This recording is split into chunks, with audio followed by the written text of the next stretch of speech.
Music director चंदन बाबू। आइलू बंगाल से बिहार में गोरी, नाची ऑर्केस्ट्रा में देखेबू खाली चोली। आइलू बंगाल से बिहार में गोरी, नाची ऑर्केस्ट्रा में देखेबू खाली चोली। हमरो कहनवा एगो मान लेके पगली, हमरो कहनवा एगो मान लेके पगली। नाच नाच के पतर की उठा के घंगरी, तोरा सबसे दिलैबो दूगो नमरी। नाच नाच के पतर की उठा के घंगरी, तोरा सबसे दिलैबो दूगो नमरी।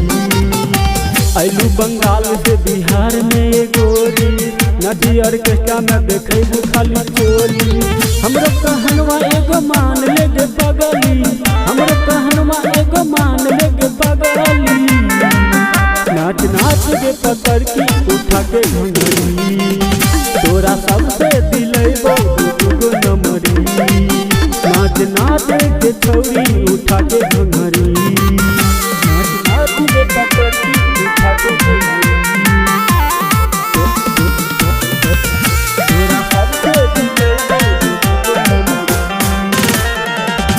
तो काहे खिसियात बारू, अखिया देखा के डेरावतारू। अपन जे रखबू दुकान खुला, पीछे पड़ जाई मोहल्ला पूरा। हम पे तो काहे खिसियात बारू, अखिया देखा के डेरावतारू। अपन जे रखबू दुकान खुला, पीछे पड़ जाई मोहल्ला पूरा। आज लूट जाई रानी तोहर दुनु दुसनी, आज लूट जाई रानी तोहर दुनु दुसनी। नाच नाच के पत्थर की उठा के घंगरी, तोरा सबसे दिलैबो दूगो नमरी।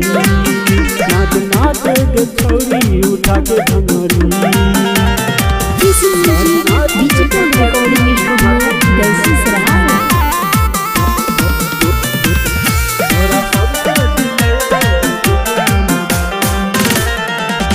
न ढोरिया देखाबो रानी, लेकिन के छूटे लगी पानी पानी।